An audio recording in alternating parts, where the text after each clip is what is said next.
There are places in the Appalachian mountains where the trees grow too close, and the silence hangs too heavy, like it's waiting. Cabins forgotten by time still stand deep in the woods, their windows blind and their doors half open, as if inviting something back in. Locals don't go near them.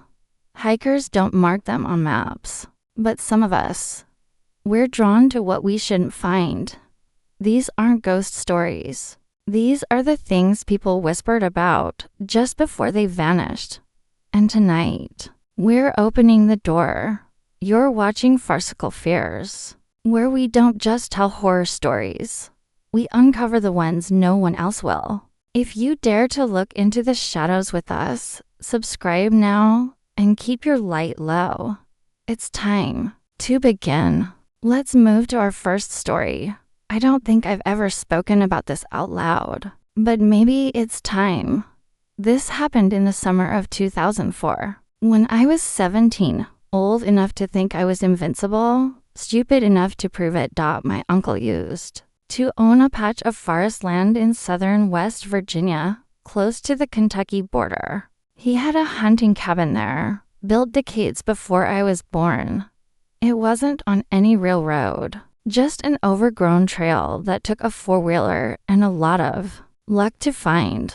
The kind of place where your phone has no signal and the nearest neighbor is a black bear. I had begged him for years to let me go out there alone, and finally, that July, he gave me the keys and a duffel bag with 2 boxes of ammo, a flare, and a half-serious good luck kid.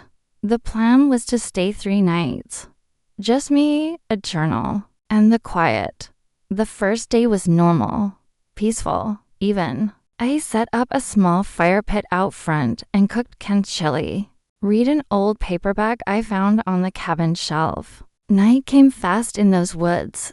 One moment you're under golden light, and the next you're drowning in black. The stars out there are the kind you don't see in the city. Too many to count, too still to feel real. I stayed out until the fire died, then locked up the cabin and went to sleep. But that night, I woke up around 3 a.m. The room was ice cold. The kind of cold that creeps under your skin. Even in the middle of summer, I sat up, wrapped in an old wool blanket. And that's when I noticed something odd. The firewood I'd stacked by the front door earlier. It was gone. I thought maybe I was misremembering. Maybe I left it outside. But when I stepped out onto the porch, the wood wasn't there either. What was there, though, were prints in the dirt. Bare footprints, human, leading away from the steps into the woods. Now, I've hunted. I've camped. I've been around enough to know animal tracks from human ones. These were definitely human, and fresh, still clear despite the slight wind. No shoes, just long, narrow feet, longer than any I'd ever seen. I backed inside, bolted the door, and stayed up the rest of the night, gripping the old .22 rifle like it was a lifeline. At dawn, I convinced myself it was a prank. Maybe someone squatting nearby, some backwoods hermit. That's what I told myself as I forced down coffee and loaded the gun. The second day was heavy. The woods felt wrong, like they were watching me back. No bird song, no insects. Just stillness and silence so loud it made my ears ring. I didn't go far from the cabin, just walked in a tight loop, trying not to look over my shoulder. Around 4 p.m., I found the firewood. Every piece was standing upright, carefully balanced in a perfect circle about 20 yards from the cabin. No burn marks, no dirt. Just standing, like some kind of ritual. I didn't move them. I didn't touch anything. I just walked back to the cabin and locked the door while it was still daylight. I should have left then. I know that now. That night, I didn't sleep. I sat by the window with the rifle, watching the woods. Around midnight, I saw something move just beyond the tree line. Slow, deliberate, taller than a man. It didn't make a sound, Just walked from one tree to the next. When I shined my flashlight toward it, there was nothing. But the moment I turned it off, the movement started again. I stopped looking. I don't remember falling asleep, but I woke up again at 3:13 a.m. Exactly. I remember because the old battery clock above the door had stopped ticking at that time. Dead silent. I could hear breathing. Not mine. It was outside the wall. Deep, wet breaths. Like someone with a hole in their chest was exhaling just beneath the window. I didn't move. Didn't blink. Just listened as the breathing went on. And then stopped. Silence. Then a voice. A voice like a woman's, but wrong, slow, stuttering. Like it was learning how to speak. Let me in. I shut my eyes and begged for morning. By sunrise, the voice was gone, but the footprints were back. This time, circling the entire cabin. I packed up and left. I didn't clean, didn't lock up. I drove the four-wheeler until it broke down, then walked until I found a main road. My uncle sold the land that fall. I've told people pieces of the story before. They always laugh. Say it was just my imagination, or a bad dream, or some backwoods weirdo having fun. But here's the thing. Last year, I got a letter. No return address. Inside was a photo. Old, faded. It showed the cabin from the outside, except it wasn't a picture I had taken. Standing in the doorway was a figure. Very tall. Arms too long. No face. Just a hole where a face should be. On the back of the photo were 5 words written in dirt. You left the door open. Let's move to our second story. I used to work for a regional environmental survey company in Appalachia.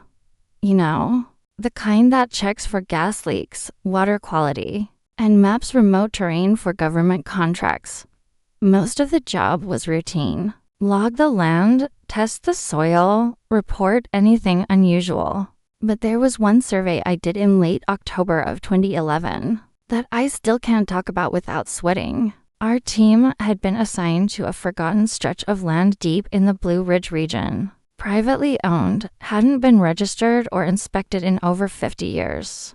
The terrain was rugged, with no real roads in or out. Just half-collapsed game trails and rotting deer stands. There was no cell service, and radio reception was patchy at best. I was paired with a guy named Nolan, a former park ranger who had joined our company just a month before. Tough, quiet, ex-military. I trusted him immediately. We were airlifted in with our gear and told to spend 72 hours cataloging soil conditions, mapping water routes, and flagging any signs of contamination. The chopper dropped us off on a narrow ridge. The only clearings were tangled with blackthorn and twisted saplings. The forest felt wrong. Trees grew too close together, almost strangling each other. Moss grew on every side of the trunks. Not just the north, like the forest didn't care about rules here. The first day was uneventful, but the forest felt quiet. No birds, no scurrying, no bugs. Nolan joked that the place was post-apocalyptic. I laughed, but something about that stuck with me. That night, as we sat by our tiny camp stove, we heard what sounded like a baby crying. Faint, far off, but clear. I froze mid-chew. Nolan tilted his head, listening. The sound came again, high-pitched, wailing, drifting between the trees like it was moving in circles. We both stood, flashlights scanning the darkness, but we couldn't find the source. Foxes. Nolan muttered finally, forcing a grin. Sometimes sound like babies. Freaky, but normal. I wanted to believe him. The next day we hiked deeper, into the forest. The terrain was steep, and the deeper we went, the thicker the air seemed to get. We found what looked like an old logging path that hadn't been used in decades. Moss-covered tools, a rusted saw, And farther down, we came across a clearing with a structure in the center, something between a shed and a cabin, half swallowed by vines. No doors, no windows, just warped wooden walls and a shingled roof collapsing inward. Someone had tied wind chimes made of bone to the eaves, dozens of them. They clinked softly even though there was no wind. Nolan wanted to document the site for the report. I didn't want to go near it, but I followed him anyway. Inside, it was pitch black. The air was freezing, cold in a way that wasn't right for late October. The floor was covered in leaves and mud, but beneath that, we found chalk symbols, circles, inverted runes, a handprint that looked burnt into the wood, and something else, a doll, handmade, twine and fabric. Missing eyes. It had teeth, real ones. Nolan said nothing, just took a picture and put it in his report log. I didn't sleep that night. On our last day, we planned to hike to the northern boundary and set a motion camera on a ridge before the extractio. And team came back. About 3 hours into the hike, Nolan stopped suddenly and pointed. Tracks. Not deer, not bear. They looked human, almost, but the proportions were off. Long heel, tiny arch, wide toes spread, like someone had been walking barefoot with backward feet. The tracks led in a perfect circle around a large tree and then vanished. That's when I noticed the carvings on the tree bark, dozens of X-shaped symbols, each with a circle in the center. I snapped a few pictures, and we pressed on, faster now, anxious to get out. We set the camera on the ridge just after noon. I remember because the sun was high and blinding. But when we turned to head back, Nolan froze. Our tracks, he said, they were gone. The ones we had just made on the way up. Wiped clean, like the forest had swallowed them. Every footstep behind us had been erased, but the trees were scarred, deep gashes, like something had followed us and left marks. As it passed, we moved fast after that. No talking, just walking. And that's when we heard it again. The crying, louder this time, closer. We broke into a run, barely watching the trail, until we burst into our camp clearing. Our gear had been torn open, bags shredded, radios cracked in half. But the strangest thing, there were dozens of dolls, just like the one in the shack, arranged in a circle round our tent, each of them facing inward, each of them missing eyes. We didn't stop to pack. We grabbed what we could carry and left everything else. We bushwhacked southeast until we hit a dry creek bed, then followed it for miles, not caring about the survey anymore. Nolan kept the compass out and muttered to himself. I kept seeing shadows dart between trees, figures I couldn't focus on. Things I prayed were tricks of the light. We slept out in the open that night, no tent, no fire, just the cold and silence. In the morning, we found the camera. It was hanging from a tree limb 20 feet above us. The memory card was missing. Carved into the trunk beneath it was a single word, stay. When the chopper came the next day, we were nearly delirious. Sunburned, starving, frostbitten. They said they found us 5 miles off course. Nolan never worked another survey again. He resigned 2 weeks later, moved states. Last I heard, he refuses to go near any wooded area larger than a backyard. I stayed with the company a few more years. I filed my report, left out the parts they wouldn't believe. But 2 weeks after that trip, I got a package in the mail. No return address. Inside was a photo. It was from our camera. Somehow, it showed the cabin from above, like something had taken the shot from the trees. And there, standing outside it, was Nolan and me, except we were both facing the cabin. And something, stood behind us, tall, thin, made of branches. or bones, or both.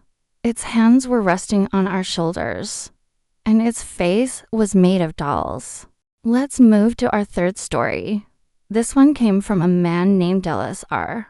He sent it to me in an email that looked like it had been typed on a public library computer. No attachments, no signature. Just a block of text titled The Well on Lantern Hill. He claimed the story wasn't just his, it belonged to his grandmother. And the Appalachian land it happened on had been in their family since the late 1800s. He said the locals didn't even call it by a real town name anymore. Just Lantern Hill. Not because of any real lights, but because of what people claimed to see after sundown faint. Flickering lanterns bobbing along the hillside, drifting silently through the dark like willow, the wisps luring you off the trails and into the woods. No one who followed the lights ever came back the same. If they came back at all, Ellis's grandmother was named Delia. She was 13 when the first disappearance happened. It was 1949, and back then, folks still lived off the land bartering, hunting, and heating their homes with coal or chopped wood. Her family's cabin was one of only 3 homes still standing on the hill. The others were already abandoned, rotting slowly under ivy and rain. That summer, a new family moved in, a father, mother, and their only child, a boy named Graham. Delia remembered him well, said he was too clean, too pale, never dirtied his hands once, she wrote. He didn't play with the other kids, didn't attend church, and was never seen at the general store. The boy's parents were polite, but strange, always watching, always listening. Some nights, Delia said she saw them standing in the fields, just before dusk, staring toward the tree line as if waiting for something. Then one morning, Graham was gone. His parents claimed he went out to look for their dog and never came back. They searched for hours, then days, but the only thing anyone found was a piece of red string caught on a tree branch, a string from the boy's hoodie. The sheriff filed the report, shook his head, and said kids disappear in the woods all the time. Probably fell down a ravine or got dragged off by coyotes. But Delia didn't buy it, because the night Graham vanished, she saw something. She hadn't told anyone, not even her own children, decades later. But in the email Ellis sent me, she described it all. She said she woke up to a faint tapping on her window. Not knocking, tapping. Rhythmic, measured. Like someone gently scraping with a fingernail. When she looked out, there was no one there. But in the far field near the edge of the woods she saw the lights, dozens of them, lanterns, flickering white and blue, swaying just above the tall grass, and standing among them were children. Not just Graham. Others. All dressed in outdated clothes, soaked with mud, barefoot, eyes glowing faintly like animal eyes in a flash photo. And behind them, rising from the trees, was a sound, not quite singing, not quite screaming, like wind through a bottle mixed with a human voice. Delia shut the curtain, knelt by her bed, and prayed until morning. The day after Graham vanished, something even stranger happened. His parents stayed, didn't leave, didn't cry, didn't seem scared. In fact, they seemed content. They began clearing their land, planting rows of white candles on the fence posts, burning herbs in brass bowls. Delia's father said they were occult folk and warned her to stay away from their side of the hill. That fall, their family's dog disappeared. Then the McKay family's youngest son. Each time, the lights returned. And each time, the missing person was never found. The town began to hollow out. Families moved. The church closed. Delia's father refused to leave, said their roots were too deep. But Delia knew something was wrong with the hill. Something ancient. Something hungry. And it all centered around the old stone well. The well sat in a clearing no one used anymore. overgrown with moss and ringed by a perfect circle of dead grass. It had been sealed with iron long ago, covered with a heavy lid and bound with thick chains. Delia's great-grandfather had told stories about it. Said it had been closed by men who weren't afraid to bleed for it. He never explained what that meant. One October night, when the last leaves were falling and frost began to cling to the windows, Delia woke again to the tapping. This time, it was coming from inside the house. She crept down the hallway, past her brother's room, past the hearth where the fire had long gone cold. The tapping grew louder. Not urgent, just steady. Patient. It was coming from the front door. When she opened it, there was no one there. Only a red string, tied in a bow, hanging from the doorknob. The same kind Graham had worn around his hoodie. The same kind they found in the tree. And beneath it, carved into the door frame, were 3 words, "Feed the well." Delia screamed. Her father came running, saw the carving, and turned pale.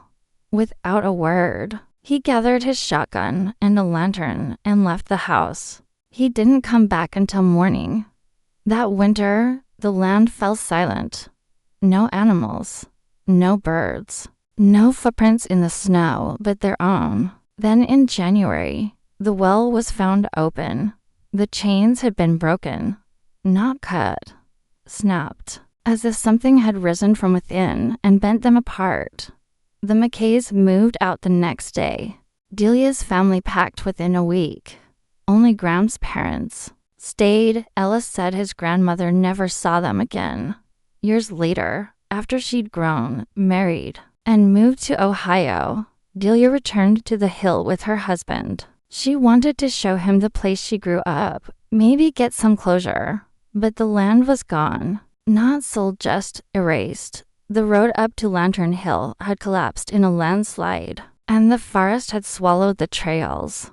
When they hiked through the woods to try to find it, they got lost for nearly 6 hours. Delia swore she saw the lights again, brief flashes between the trees, guiding them somewhere deeper. Her husband called it swamp gas. But just before they turned back, they found something. A clearing. Dead grass, ring of stones, and in the center, the well, sealed again. But this time, the lid wasn't made of iron. It was made of bone, bound together with red string. Ellis said his grandmother never spoke of that trip again. She passed away in 2006, but he kept her journal's pages filled with symbols, dates, and sketches of the well and the lights. Some of them showed names, dozens of them, people who had gone missing in the surrounding counties. People the police had long forgotten. People Ellis believes were fed to the well. He wrote that he returned to Lantern Hill in 2015. Just once. He didn't go looking for the well. He just wanted to see if the lights were real. He says they are. He says he saw them on his last night. There. And the tapping. It followed him home. He didn't leave his name on the email. Just a line at the bottom. If I go missing, don't come looking. The hill never stops hungering. Let's move to our 4th story. This one was told to me by a nurse named Annie H., who spent most of her early career working in a remote Appalachian hospice facility. She said she never believed in ghosts, not until she took a night shift at a place locals called the Marrow House. It wasn't the facility's real name, of course. Officially, it was just a state-run end-of-life care home for elderly patients too sick or isolated to be treated in town. But Annie said the staff never used the real name either. Everyone called it the Marrow House because of what the old folks used to say when they were near the end. They didn't talk about the afterlife or angels or seeing loved ones. They all said the same thing. In frightened whispers, it's in the marrow now. Annie didn't understand it at first. She thought it was just dementia or a shared delusion between the long-term patients. But it happened too often, too consistently. The same phrase. even from people with no prior contact, no shared background, no family to talk to. She took the job during the fall of 1998. The home was buried deep in the mountains, far from any town, reachable only by a winding gravel road that turned to ice in the winter and dust in the summer. It had once been a private estate built in the 1920s, later converted to state care.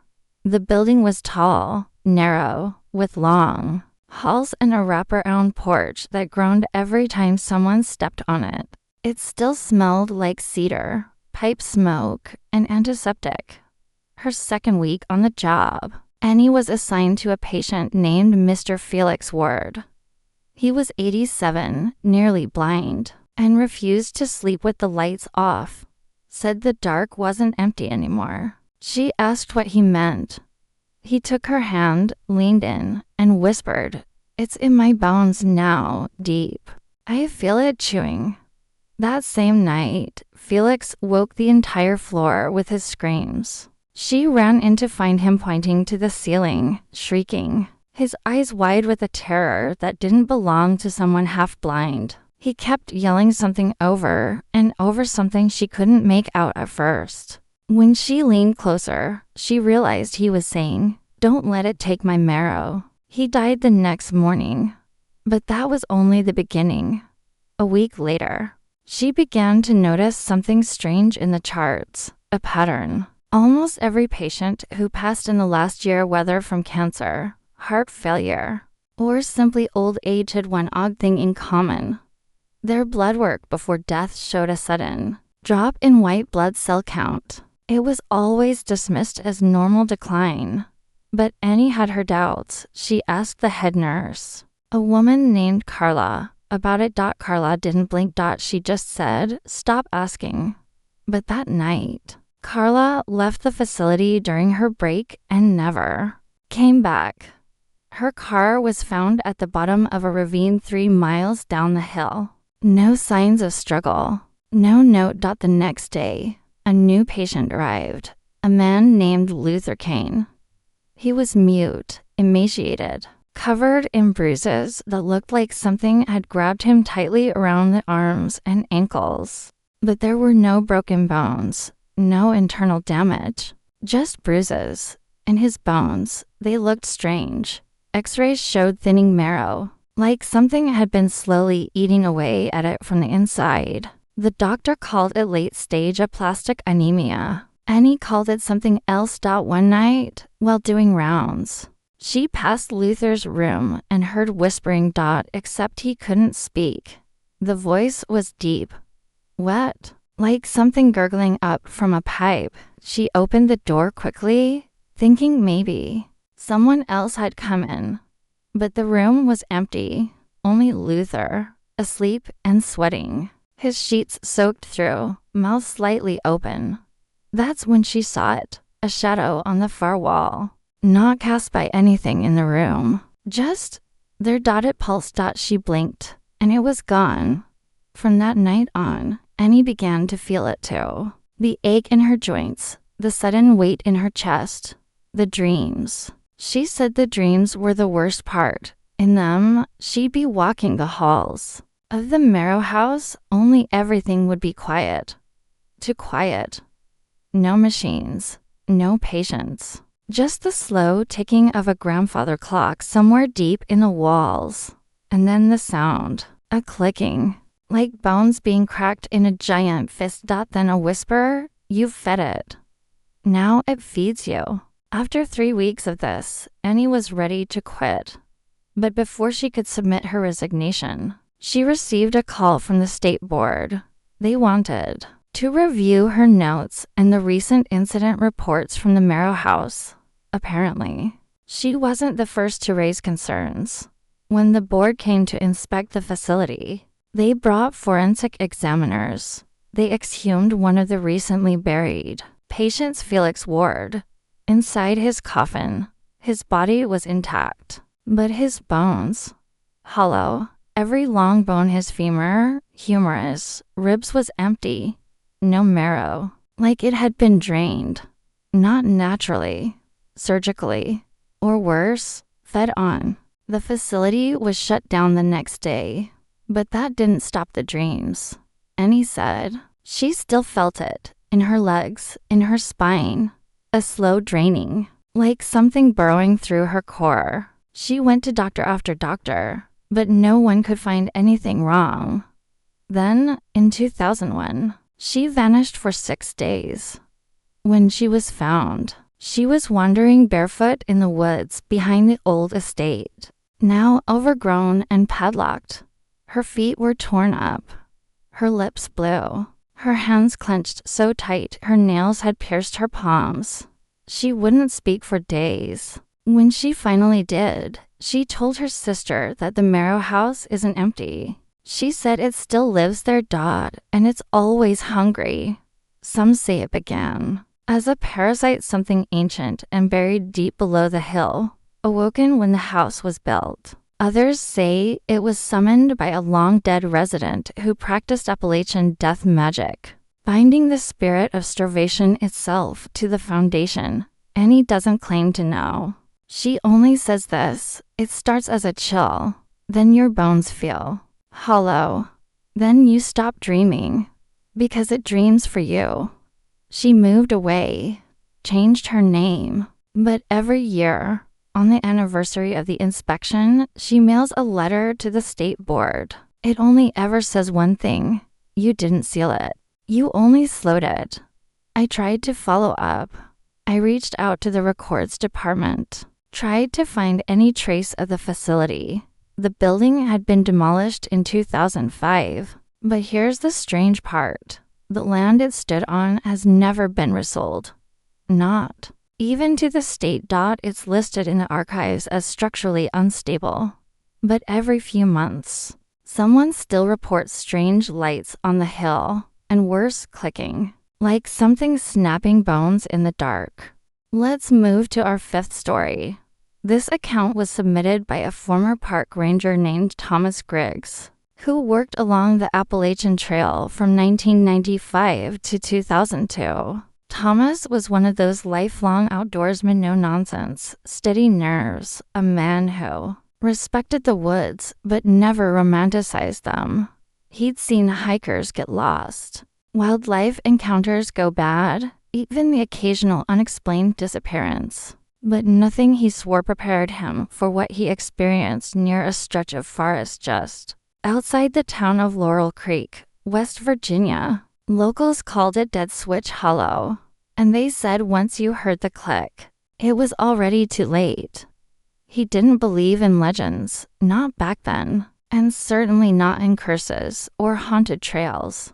But in the fall of 2001, something happened that changed all that. A series of disappearances began first. A teenage boy from Ohio on a solo hike, then a couple from Pennsylvania, both experienced backpackers. Their campsite was found intact, food untouched, gear undisturbed. Only their boots were missing, both pairs, neatly placed at the edge of a rock outcrop like they'd undressed before. Stepping into the woods, the case went cold. Then 3 weeks later, a park volunteer named Dave Foster failed to report back after trail marking duty. That's when Thomas was assigned to investigate. He hiked in solo, following Foster's last known path into Dead Switch Hollow. It was a narrow gorge, flanked by trees so old and thick they seemed to pull the light right out of the air. Even at noon, the place felt like dusk. There were no birds, no animal tracks, no sign of movement at all, just a heavy silence, broken only by the crunch of his boots and the occasional creak of branches overhead. About a mile in, he came across something odd, a wire, old, rusted, strung about waist-high between two trees. It wasn't part of any official trail marker system, and it wasn't logging equipment either. It looked like fencing. But why here, in the middle of nowhere? Then he saw another, and another. Each wire made a sharp 90-degree turn at a tree, forming a jagged square spiral inward, like a maze. as if someone or something had built a cage, not to keep something in, but to keep people out. At the center of the spiral, he found a clearing, dead ground. No moss, no leaves, no growth at all. Just gray soil and an old iron switch box bolted to a wooden post, half rotted from rain. The box looked like something off a train line, ancient and out of place.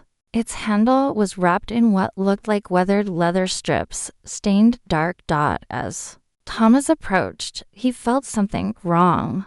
A pressure behind his ears, his breath hitched, like the moment before a migraine or a storm. Still, he touched the handle, and that's when he heard it click. It wasn't loud. It wasn't mechanical. It was soft, organic, like a fingernail tapping glass just once. He turned, expecting to see a bird or a chipmunk. But the clearing was empty. He started back toward the trail, but everything had changed. The forest didn't look the same. Trees were warped, leaning in strange directions, forming unnatural arches overhead. The light had shifted to thinner, colder, like winter sun filtered through a dirty window. And then he noticed the wires were gone. Not cut. Not moved. Gone. He turned in a slow circle. There was no spiral. No post.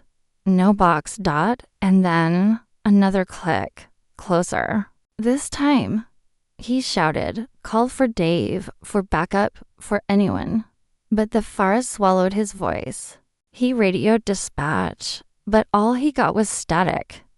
He began to jog, then run, tracing what he thought was his path back, but nothing looked familiar. No markers. No ridgelines he recognized. He might as well have stepped into a different forest entirely. He stopped only when he tripped. Something was sticking out of the dirt. A shoe. Then another. Then bones.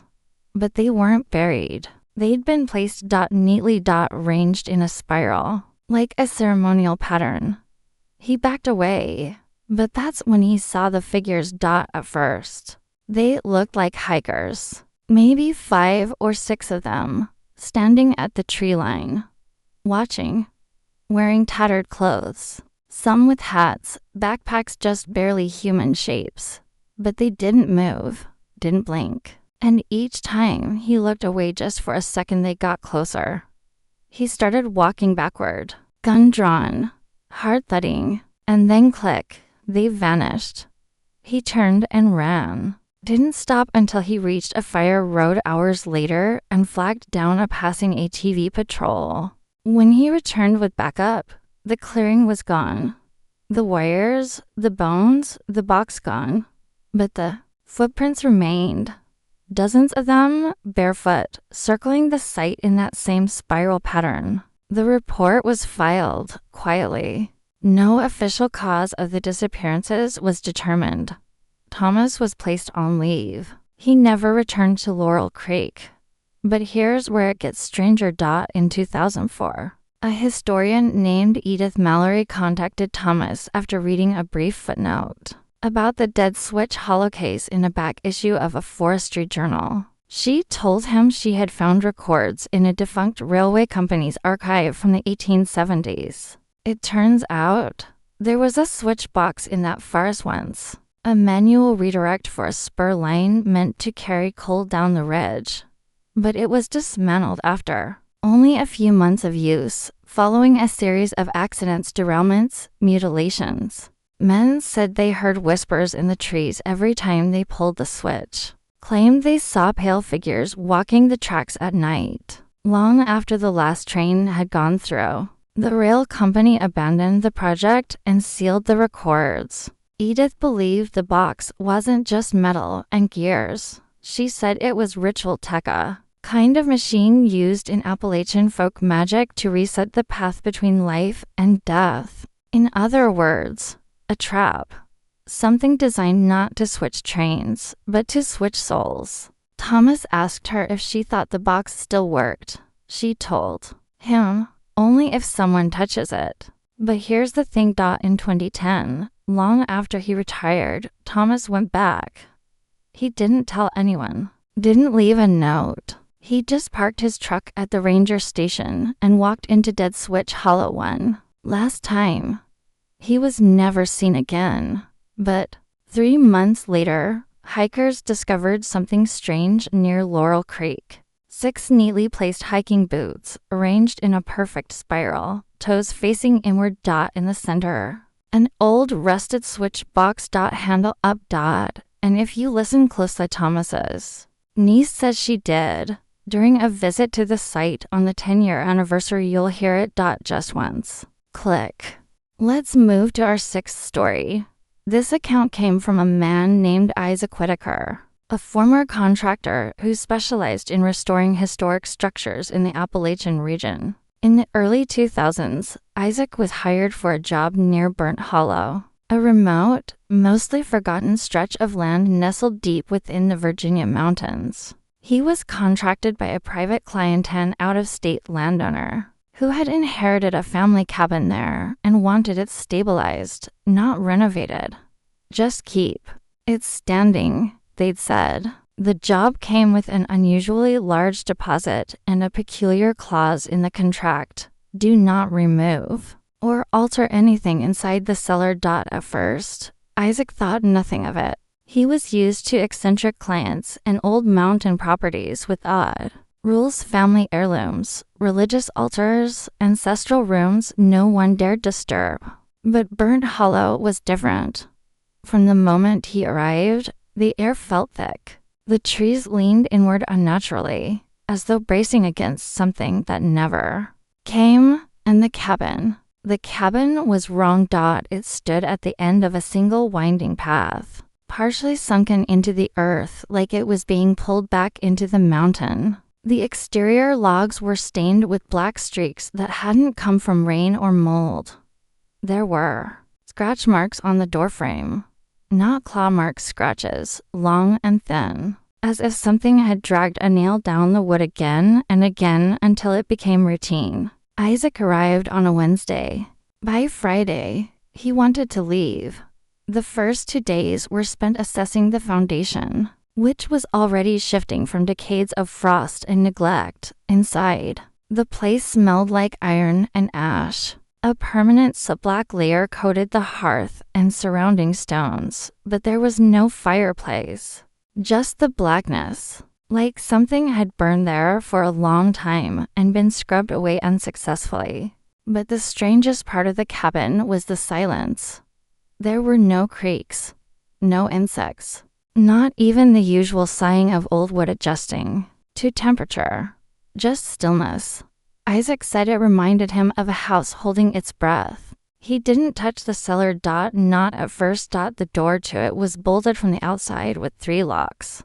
Heavy, hand-forged, with rust so thick you could snap flakes off like bark. The hinges were embedded in iron brackets, nailed in place with what looked like railroad spikes. It was clear the cellar wasn't meant to keep people out, it was meant to keep something in.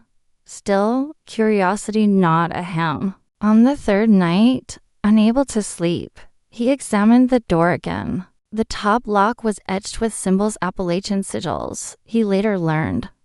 Marks meant to bind, not just seal.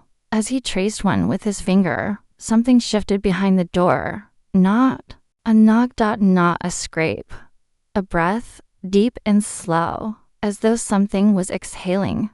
Finally awake, he stepped back, heart pounding, then forced himself to leave it alone. The contract was clear, but the next morning, one of the locks was undone. Isaac was certain he hadn't touched it.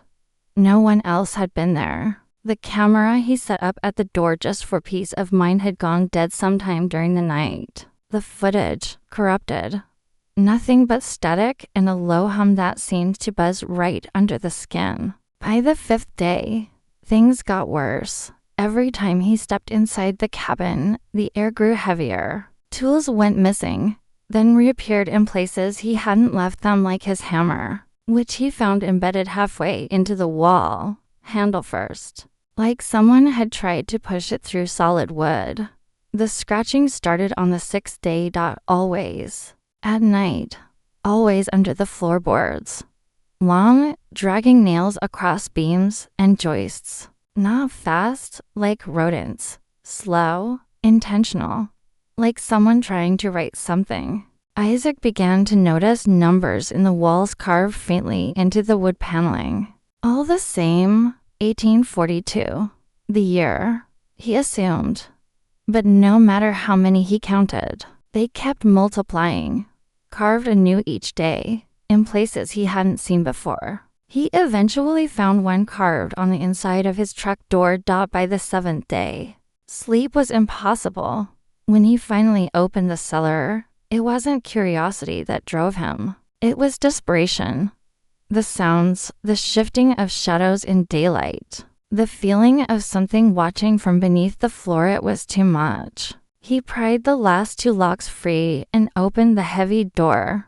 The air that came out was cold. Not musty, not stale. Cold, like winter wind. Inside was a stone stairwell that spiraled down into darkness. The walls were covered in old soot, scratched, symbols, and more of the 1842 carvings. The further he went, the more warped the stones became, smooth in some places, melted in others, as if they had once been burned from inside. At the bottom was a room no wider than a bedroom. In the center was a wooden table with leather straps restraints. Ritualistic objects surrounded it. Bones hung from wires, jars of teeth, and a burned ledger soaked in what Isaac swore looked like dried blood. The walls had words scratched deep into them, one phrase over and over again: "The child must remain." He turned to leave, but something blocked the stairs. A figure, tall, skin pale, and stretched thin, like paper over bone. It had no mouth, no eyes, just hollow sockets. Like wax had melted across its face. It didn't move, it didn't speak. But the air grew so cold Isaac's breath came out in gasps. He didn't remember climbing back up. He didn't remember running. Only that he woke the next morning in his truck, parked miles down the road. The cabin behind him was gone. Flattened. Charred. Like it had been swallowed by fire. He didn't set the fire. He hadn't even lit a match. But where the cabin once stood, there was now only blackened ground and scorched stone. Weeks later, he received a call from the client, the landowner who had hired him. They asked if the cellar had been disturbed. Isaac, unsure what to say, admitted he'd opened it. The line went quiet for a long time. Then the voice said, "Then you've seen him." Isaac asked who. The voice replied, "My brother. He was born wrong, cursed. Our family has kept him beneath the earth since 1842. The bindings don't hold forever. That's why we pay people to keep the house standing, not to fix it, just standing. He only sleeps when the house breathes." Isaac hung up and changed his number the next day. But here's the part that stayed with him and what made him send his story in. Weeks after he returned home, Isaac noticed something growing behind his own house. A door, not built, grown, roots. And bark had formed the shape of it at the base of a tree, twisting into a perfect frame. And scratched across the wood, 1842. He moved again 3 years later. He was hospitalized for severe joint pain and declining blood counts. Doctors found black residue in his marrow and explained. They said it looked like ash. Let's move to our 7th story.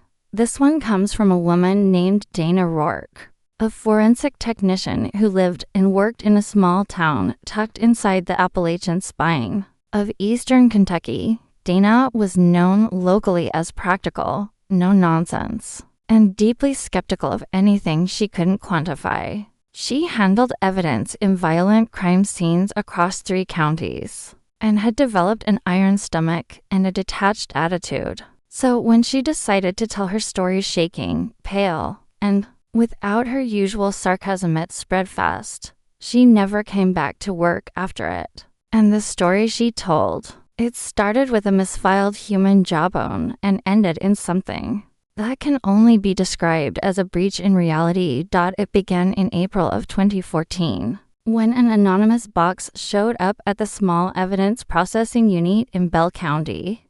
The box was unmarked, except for a hand-scrawled label on one side that reads Site 3 bone sample. Inside was a jawbone, clearly human, aged, and partially fused to something black and hard. At first glance, the dark material looked like petrified wood, but under magnification it showed qualities Dana couldn't identify. It wasn't wood, or rock, or resin. It was like something had grown over the bone in layers, porous, almost fungal, but dead. Dana tagged the jaw and filed it for lab processing. That night, she stayed late to catch up on backlog. Around 2 a.m., she heard something odd, a voice. It came from the evidence room, but not a full voice. Just a clicking sound, followed by a whisper so faint she couldn't make out the words. She assumed it was the cleaning staff, or maybe a faulty HVAC vent pulling air through a broken duct. But when she opened the evidence room door, every single light flickered once, then went dead. She stood in complete darkness for a full 10 seconds before the emergency backup lighting kicked on. When the power came back, the bone box was open. On the table, Dana hadn't taken it out. The jawbone was positioned upright now, teeth facing her. She thought it was a prank. She radioed the night officer. No one had entered the building. Security footage showed nothing but static during the 2-minute power outage. She chalked it up to exhaustion and went home. But when she returned the next morning, the box was gone. A new tag had been printed and attached to a different bin entirely. This one marked artifact, Mingo County mine collapse, 1897. Dana had never seen that entry before. It wasn't in the system, but her own login was listed as the staff who submitted it. The next few days blurred. She began to see things out of the corner of her eye, shapes that crawled just behind her peripheral vision. The scent of earth and mold followed her wherever she went. Her colleagues started to notice her changes, erratic behavior, long silences, and deep scratches on her arms she claimed she did in her sleep. On the 5th night after the jawbone appeared, Dana returned to work alone and locked the main lab behind her. Her last clear memory was logging into the evidence vault to cross-check historical files. But what she found was a folder.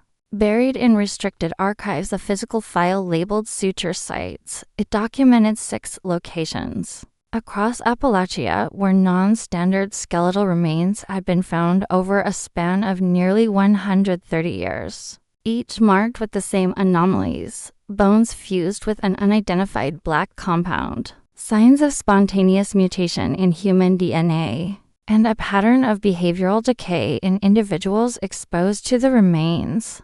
The file mentioned an entity called the Seamwalker. She read aloud from one entry. They emerge along fault lines, where the Earth's skin splits and dreams from underneath spill upward. The Seamwalker is not alive, not dead, it's a pressure, a hunger. When bones are sewn into its wake, it feeds and repeats. Dana didn't remember falling asleep, but when she awoke, she was lying on the lab floor, her mouth full of dirt.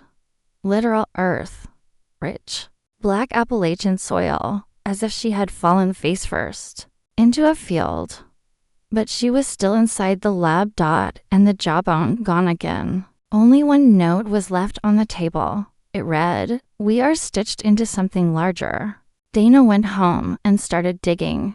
Not metaphorically. She drove to her childhood home and dug behind the shed, where she remembered once seeing her father bury a showbox in 1995. She unearthed a tin box wrapped in plastic, filled with photographs of old mining crews, strange aerial shots of wooded terrain, and one black and white photo of a man with no mouth and sockets for eyes, standing on a slope of exposed earth. Written on the back, Site 3, keep covered. At that point, Dana began to document everything obsessively. She stopped sleeping. Her handwriting degraded. She started mumbling about sutures and soil memory. She claimed the bone wasn't just a sample, it was part of a connective tissue across the land. A lattice buried beneath Appalachia, old as time, still alive and aware. Her coworkers staged an intervention. They found her apartment in disarray. Soil-filled bowls placed under every window. Cryptic symbols scratched into the walls, and a map hand-drawn linking abandoned mines, cave systems, and forgotten cemeteries across Kentucky, West Virginia, and Tennessee. She told them she wasn't crazy. That she'd found a second jawbone in her mailbox.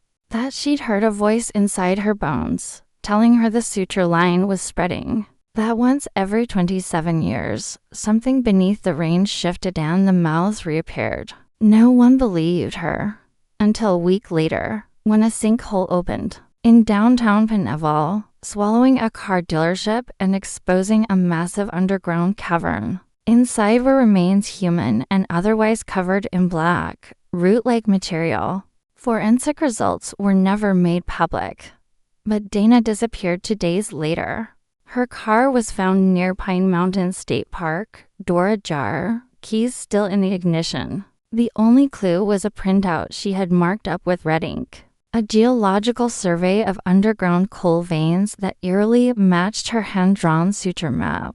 In one corner she had scribbled, "This is a wound, not a mountain." Several months after her disappearance, a private hiker claimed to see a pale figure crouching at the base of an old logging trailet's jaw, distended, black tendrils creeping from its mouth into the soil. When he called out, the figure turned, but its mouth didn't move. Instead, the voice that came said only, "The others are waking." That trail has since been closed. Locals now say the ground in that area feels softer, like it breathes if you stay still long enough. And somewhere out there, in one of those forgotten sutures in the land, Dana may still be walking her bones, whispering to something older than man, stitched into the seams of a living mountain. Let's move to our 8th story. This one was anonymously submitted to a now-defunct Appalachian cryptid forum in early 2017. The thread was deleted just hours after it was posted, but someone managed to save the cached version before it vanished. The user, identified only as Caretaker 94, claimed to be a part-time groundskeeper for an abandoned estate in a remote pocket of western North Carolina. What follows is a near-verbatim account they posted under the thread title, "There's a room in the woods that wasn't built by hands."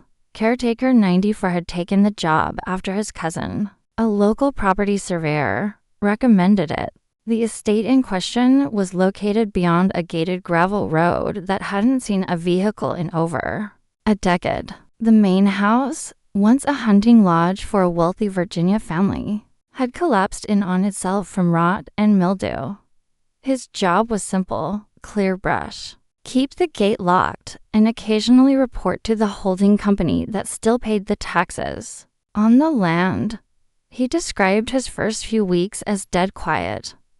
No cell service, no power lines, just trees, rustling wind, and distant howls from things he assumed were coyotes. But sometime in mid-October, after heavy rain had softened the earth, he noticed something peculiar, a trail he'd never seen before. It wasn't a normal footpath. It was narrow, almost unnaturally so, as if it had formed not by use, but by intention. The brush along its edges hadn't been pushed down, it had receded, curling backward like it had grown away from whatever moved through it.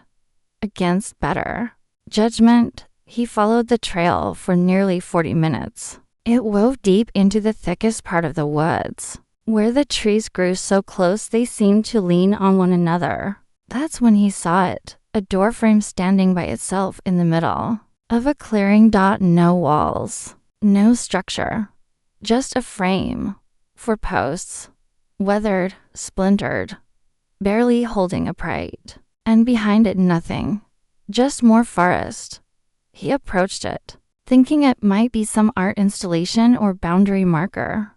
But as he walked around the frame, he saw something that made his legs freeze. From the front, the view through the door frame looked like normal forest, but from the back it was pitch black, not shadowed, not shaded, but completely dark, as if light itself refused to pass through it in reverse. He didn't step through, not that time, but he came back, again and again, and each time, the forest around it seemed quieter, the trail a little shorter, the clearing a little wider.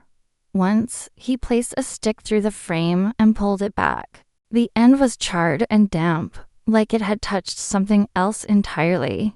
He told himself it was an optical illusion, a trick of light and fear.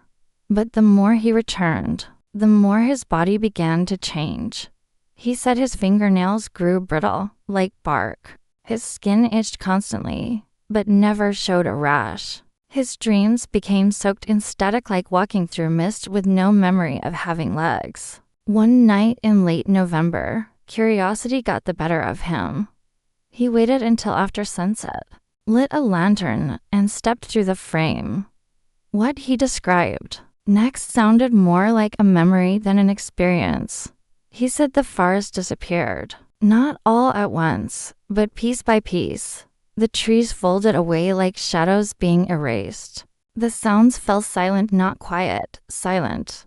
So absolute that his own breath felt like an offense. He was surrounded by gray nothingness that felt like it should have weight but did in single quotes t-dot, and in front of him stood a house. It looked similar to the estate he was paid to watch over, but wrong, too narrow, slanted, like it had been dreamed up by someone who had only ever heard a description of a house, but had never seen one.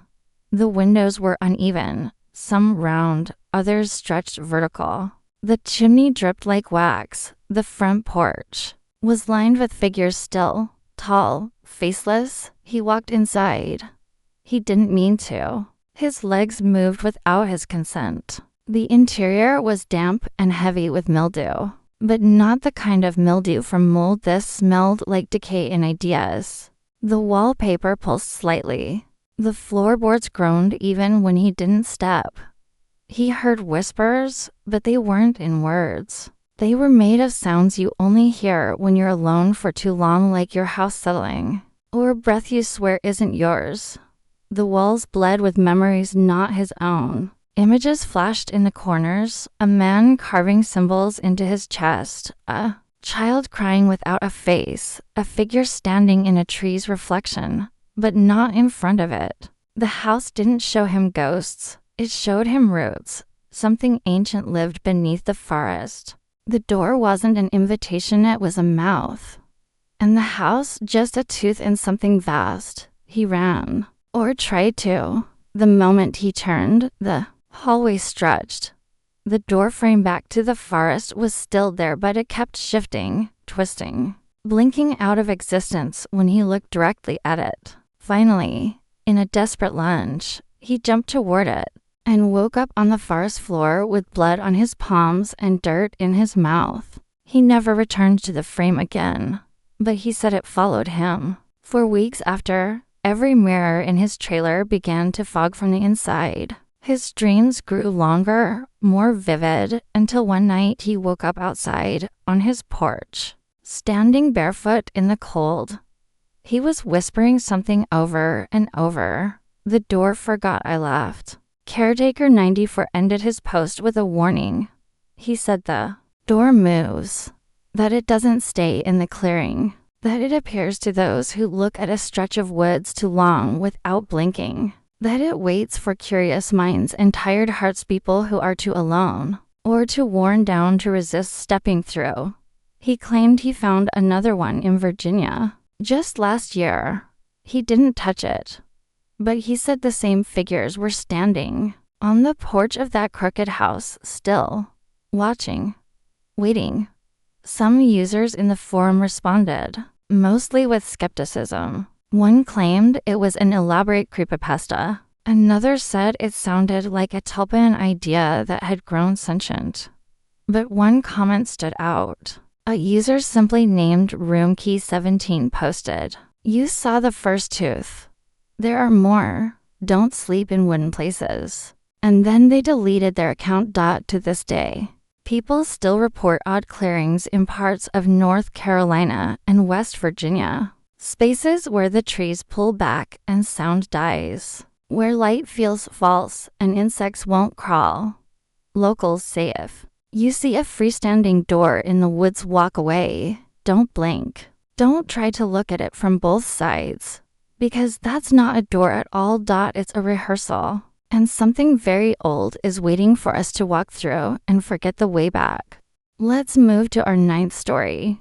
This chilling tale comes from an elderly woman named Mabel Jenkins, a lifelong resident of a tiny, forgotten holler deep in the heart of the Appalachian Mountains. Mabel was known by the locals as a quiet, weathered woman with sharp eyes that missed nothing, especially when it came to the strange and unexplained. Her story is one passed down through whispered family warnings and shrouded in decades of silence until she finally shared it near the end of her life with a traveling historian researching Appalachian folklore. Mabel's tale begins in the summer of 1952, when she was just a girl of 12. That year, the Jenkins family's old farmhouse had fallen into disrepair, so they decided to spend the warm months living in an old cabin on the edge of the woods. The cabin was a relic from a century before, nestled near a winding creek and surrounded by towering oaks and hickories.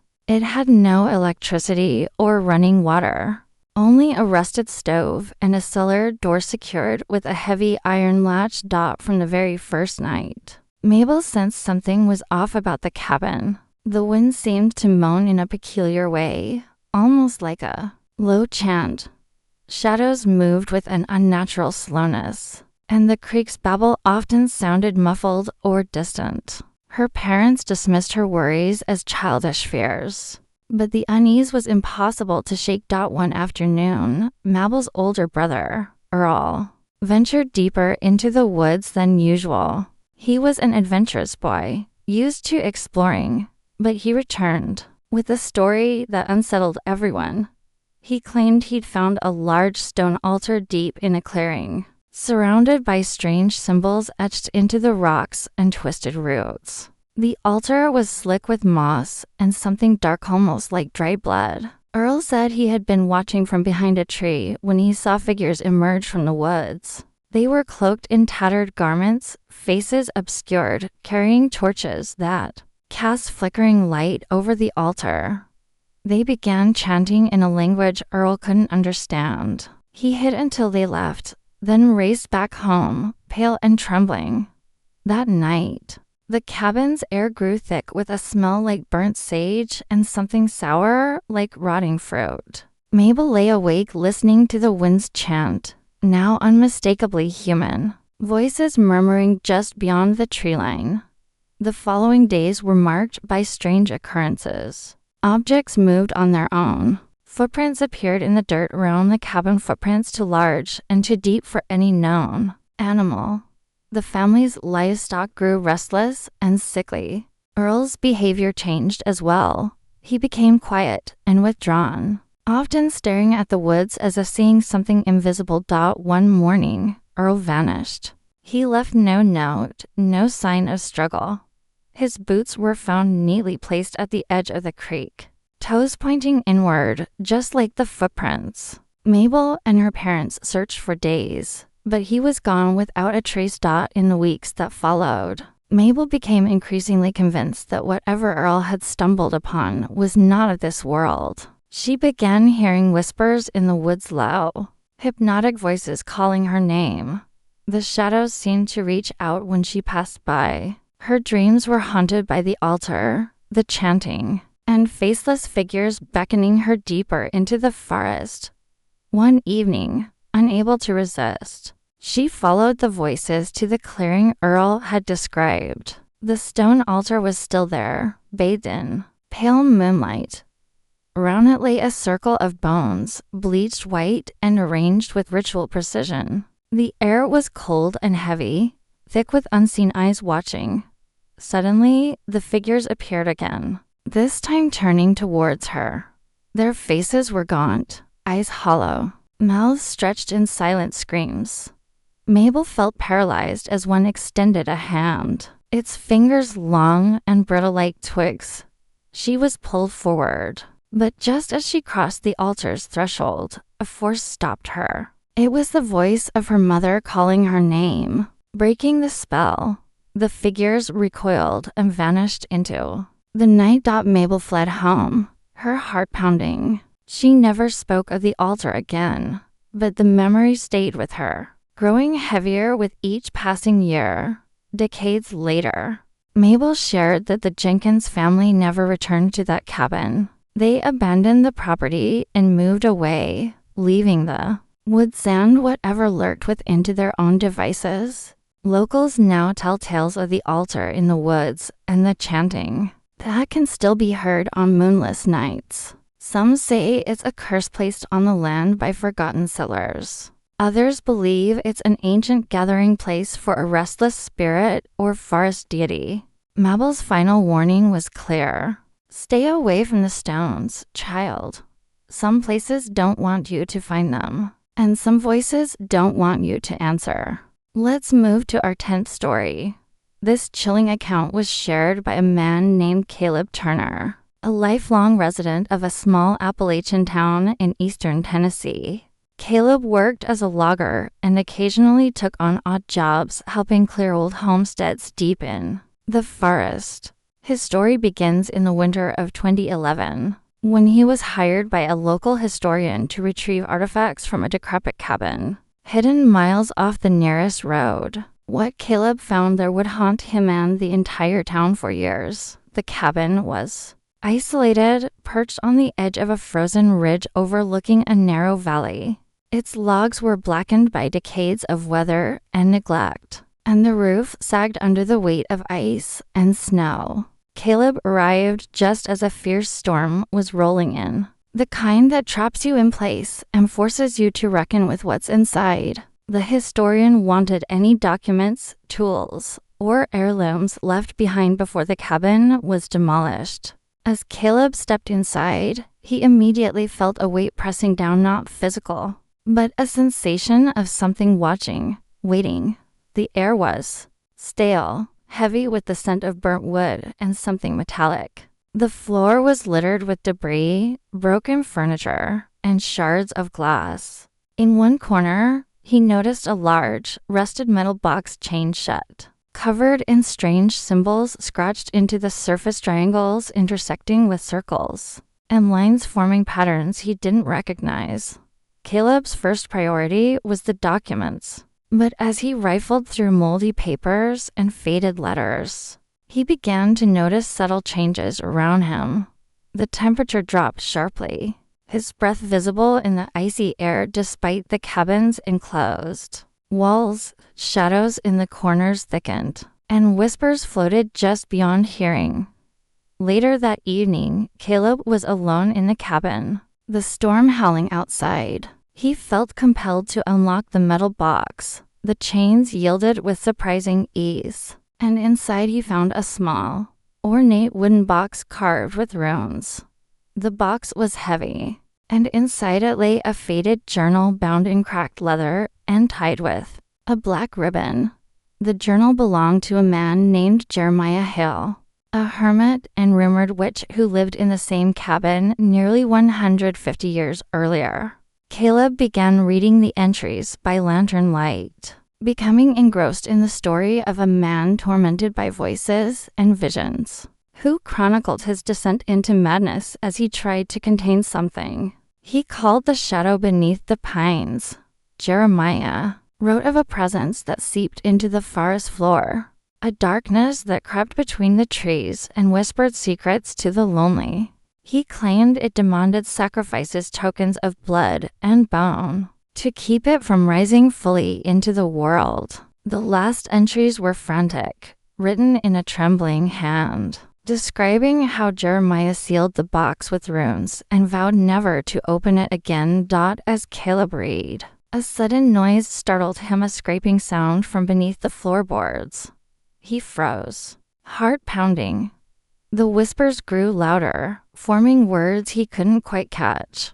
The shadows coalesced into shapes tall, thin figures with elongated limbs that seemed to stretch and warp. One stepped closer, its face a void of endless black. Panicked, Caleb slammed the journal shut and tried to leave, but the cabin door wouldn't budge. The storm outside raged harder, the wind battering the walls like a living thing. The figures closed in, murmuring curses and names long forgotten. In desperation, Caleb remembered Jeremiah's warnings and the symbols on the metal box. He grabbed a piece of chalk from his pack and hastily copied the runes around the doorframe. The figures recoiled, shrieking, and the door slammed open. Caleb fled into the storm, never looking back. When he reached the town, his hands were blackened, and his eyes carried a hollow glaze. The journal, the box, and the symbols disappeared from his pack overnight, leaving only a faint smell of pine and ash. Locals now speak of a shadow that moves beneath the Appalachian trees, claiming those who pry too deeply into old secrets. Caleb never returned to the forest, but sometimes, on cold winter nights, neighbors say they see a tall figure standing silently at the edge of the woods, watching. And Caleb, he vanished one January, leaving only his last words scrawled on a scrap of paper. The shadow waits for the next candle to go out. Let's move to our 11th saint story. This terrifying experience was shared by a man named Jonah Miller, a wildlife ranger who had worked for over a decade patrolling the dense forests and rugged trails of the Appalachian Mountains in West Virginia. Known for his calm demeanor and deep respect for the wilderness, Jonah was not the type to entertain ghost stories or superstition. Yet, what he encountered one autumn changed his outlook forever. It all began during a routine patrol in late October of 2015, when Jonah received a report of unusual animal behavior near a remote section of the forest known as Blackwood Hollow. Locals described hearing strange noises at night, low growls mixed with guttural whispers, and reported livestock disappearing without trace. The area had a long history of eerie happenings, but nothing concrete had ever been documented. Jonah set out alone at dawn, following the winding trails that crisscrossed the hollow. The forest there was thick with ancient oaks and maples, their branches intertwining overhead to create a perpetual twilight even on the sunniest days. As he moved deeper, an oppressive silence fell. Birds ceased their songs. The usual sounds of rustling leaves and snapping twigs faded away. After several hours, Jonah came across a clearing he hadn't seen before. At its center stood a towering stone monolith, weathered and covered in moss, etched with strange symbols that seemed older than the forest itself. The air around the monolith was unnaturally cold, and Jonah felt an inexplicable dread creep into his chest. As dusk settled, Jonah set up a small camp near the monolith, intent on observing whatever activity might occur at night. That's when the strange occurrences began. His radio crackled with static voices, indistinct but insistent, whispering words he couldn't understand. The shadows seemed to stretch unnaturally, twisting and coiling like living things. In the dead of night, Jonah awoke to the sound of footsteps circling his camp. The fire had dimmed to embers. When he grabbed his flashlight and swept it across the clearing, he caught sight of tall figures moving just beyond the tree-lined limbs, elongated, faces obscured by darkness. They vanished when the beam landed on them directly, but their presence was undeniable. Determined to uncover the source, Jonah explored the area surrounding the monolith over the next few days. He discovered a network of caves nearby, their entrances hidden beneath thick underbrush. Inside, The walls were covered with carvings depicting humanoid forms merged with twisted branches, and roots an ancient symbiosis between man and forest. One evening, while mapping the caves, Jonah found a hidden chamber. At its center lay a withered, skeletal figure bound with vines, its face twisted in agony. Next to it rested a leather-bound tome, pages filled with cryptic writing and illustrations of rituals designed to commune with the forest. Spirits. As Jonah read the tome by lantern light, a voice echoed through the chamber, a voice both distant and intimate, whispering warnings and promises. It spoke of a pact made centuries ago between the forest and the sellers, a bargain sealed with blood to protect the land. But the balance had been broken, and something ancient now stirred beneath the roots, hungry and restless. Jonah realized that the creatures he'd seen were not hostile spirits, but guardians, beings tasked with containing a primal force unleashed by human greed and disrespect. The livestock disappearances were sacrifices. The whispered growls, warnings to those who dared trespass. On his final night in Blackwood Hollow, Jonah camped near the monolith once more. As darkness swallowed the clearing, the shadows converged, and the ground trembled. From the depths of the forest rose a massive, twisting entity, part tree, part beast with eyes that glowed like embers. It reached toward Jonah, who stood frozen, caught between terror and awe. In a voice like cracking wood, the entity spoke. The pact is broken. The roots hunger. Jonah fled, barely escaping the forest's grasp. Since that night, he's been plagued by nightmares and an unshakable feeling of being watched. He warns those who enter Blackwood Hollow to respect the land or face the wrath of the ancient guardians. Let's move to our 12th saint story. This story was told to me by a man named Silas Harper, a lifelong woodsman and trapper from the rugged hills of southwestern Virginia. Known for his quiet wisdom and a deep connection to the land, Silas rarely spoke of anything outside the natural world until the day he shared this tale, a story that had haunted him since his early 20s. It is a story about a place so twisted by grief and dark secrets that even the forest seems to recoil. And it is said that those who linger too long in its shadow never return the same. Silas's story begins in the spring of 1978, during a year marked by relentless rain and swollen rivers. He was a young man then, full of strength and eager for the solitude of the woods. One evening, after a long day setting traps near the headwaters of the Clinch River, Silas decided to take a different path home, one that led him to a narrow hollow deep in the mountains, a place locals called Gravapine Hollow. The hollow was named for a solitary, towering pine tree at its center, rumored to mark the resting place of those lost to the mountain's harsh embrace. The tree was gnarled and scarred, its needles a sickly yellow-green even in spring. Round it, the ground was littered with cracked bones and remnants of old graves disturbed by time and animals. There was an oppressive silence that seemed to smother all sound. No birds sang, no insects buzzed. Drawn by a strange mixture of dread and fascination, Silas set up camp near the tree that night. As the fire flickered and the wind whispered through the branches, he noticed a faint glow emanating from the hollow's far edge. Curiosity overcame him, and he ventured towards the light. Moving cautiously through the thick underbrush. At the edge of the clearing, Silas found an old, weathered stone wall, half collapsed and overgrown with moss. Beyond it lay a small clearing, filled with rusted iron cages, many broken, and scattered bones that had clearly been gnawed upon. At the center stood a small wooden box, intricately carved with symbols that pulsed with a faint, eerie light.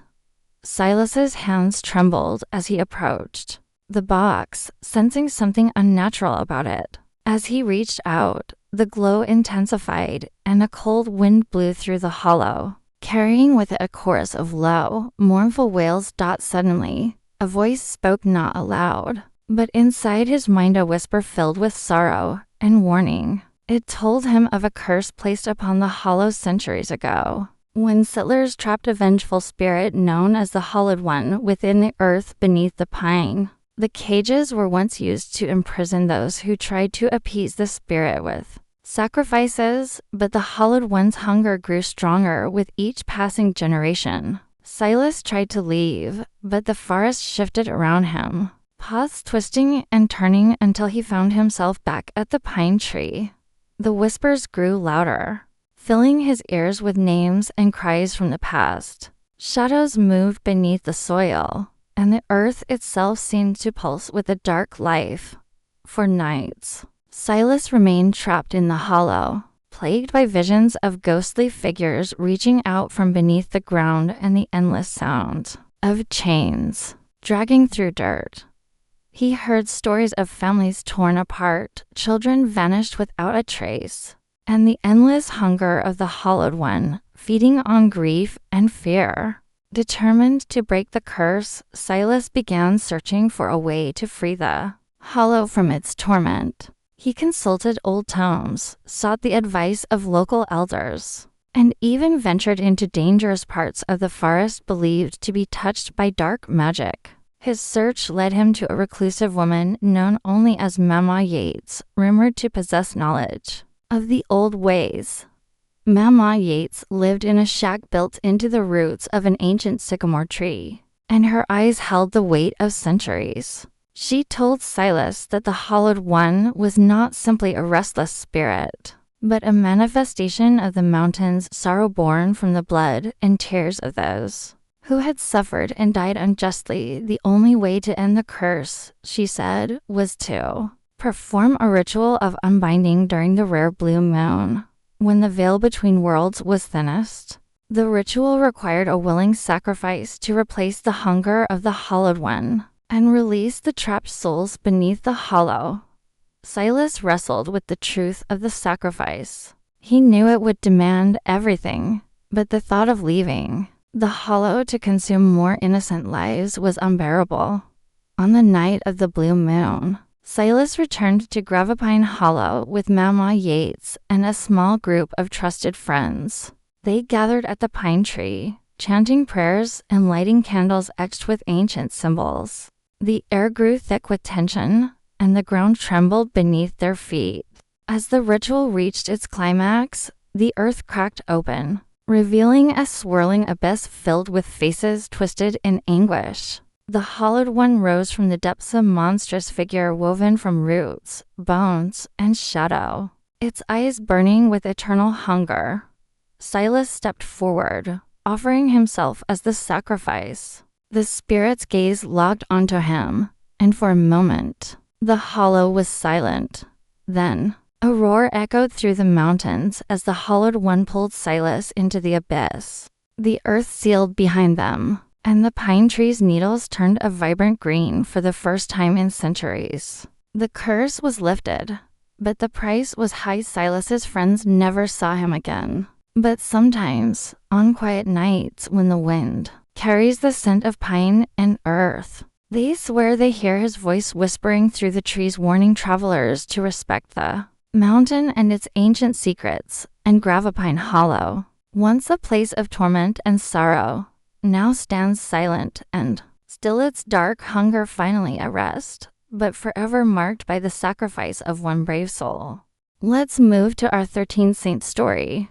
This is a story told to me by a man named Elijah Moore, a retired coal miner from a small town nestled deep within the Appalachian Mountains of West Virginia. Elijah spent decades working the winding tunnels beneath the mountain, and his tales of what lurked in the dark were always laced with the wisdom of someone who had faced both the tangible dangers of the mine and the intangible horrors whispered among miners since time immemorial.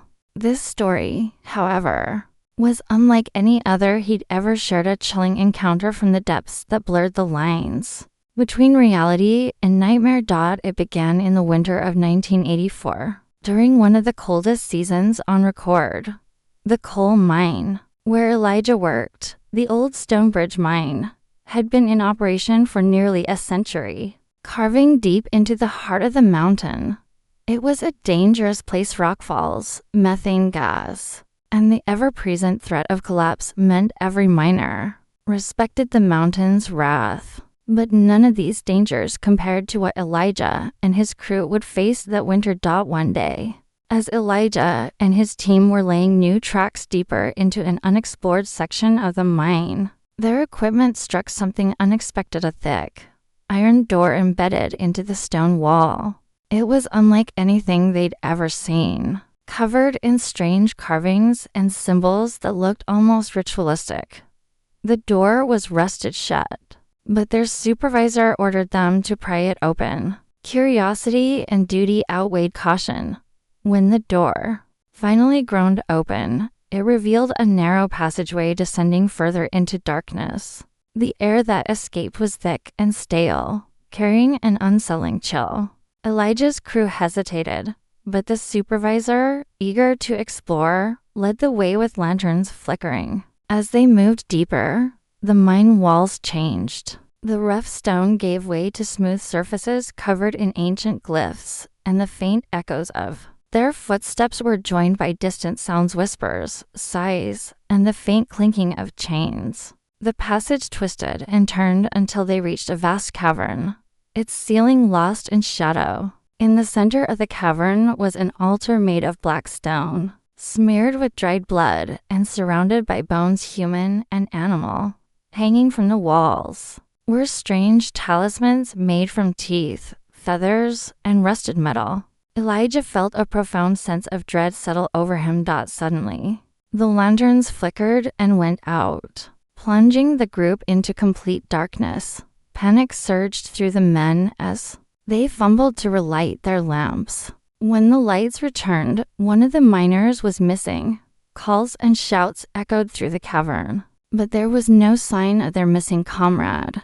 As the hours dragged on, more men vanished, each disappearance accompanied by whispers that seemed to come from the very walls. Elijah realized they were not alone. Over the next few days, the mine company sent rescue teams, but none returned. The official records eventually closed the mine, labeling it unsafe and unstable.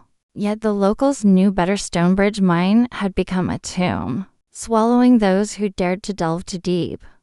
Years later, Elijah began to speak of what he saw. Shadowy figures stalking the tunnels, eyes glowing from cracks in the rock, and voices that called his name from the darkness. He spoke of a presence, an ancient entity bound to the mountain, feeding on fear and flesh. His final warning was grim. There are doors beneath the earth that should never be opened, and behind those doors waits a hunger older than the mountain itself.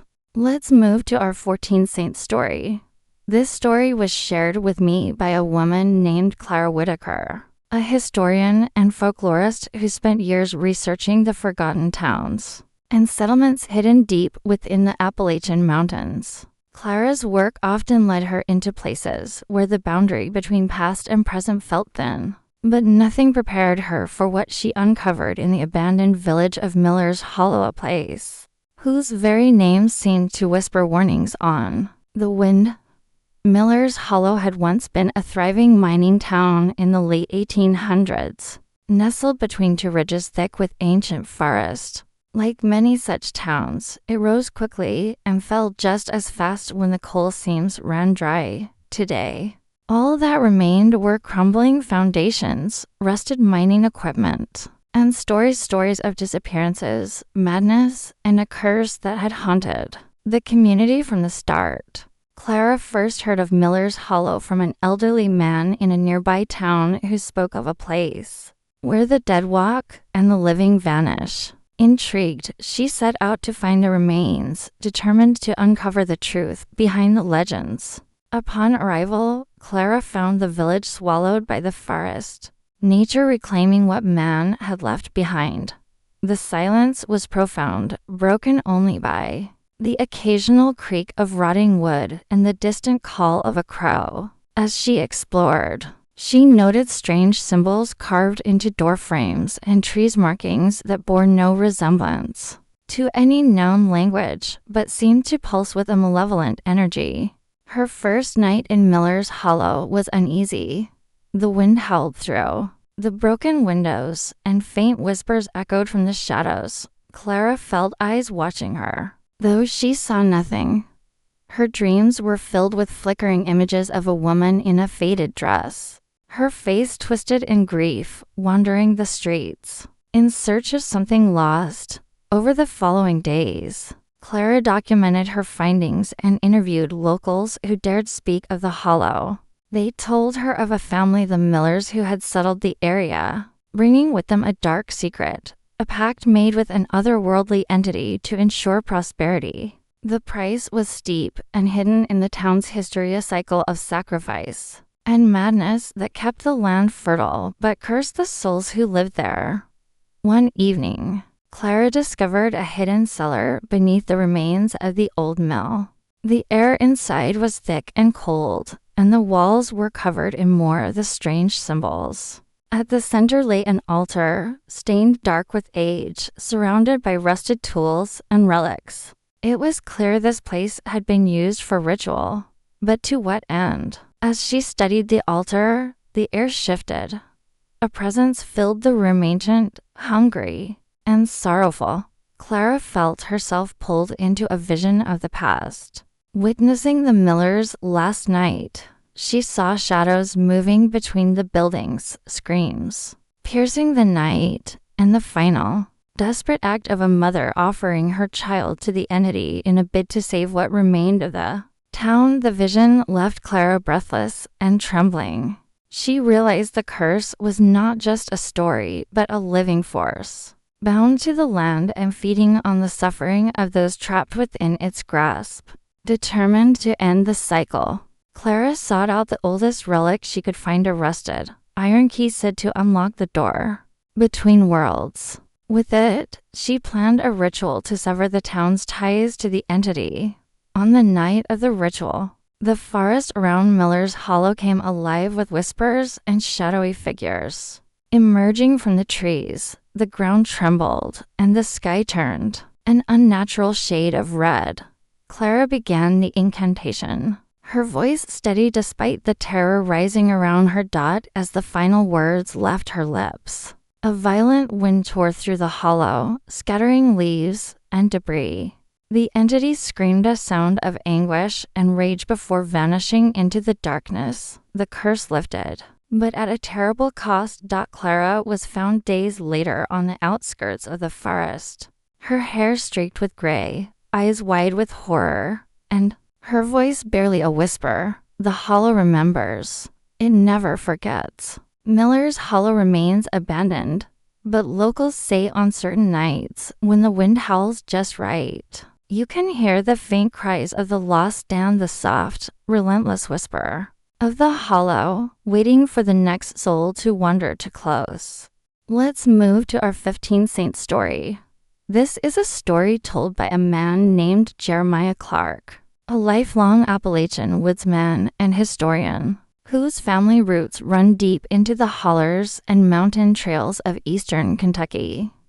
Jeremiah was known for his unwavering connection to the land and the stories passed down through generations, stories that spoke of places and events better left unspoken. His tale is not one of simple ghosts or monsters, but a slow-burning descent into a nightmare born of human fear, desperation, and the unrelenting power of the mountains themselves.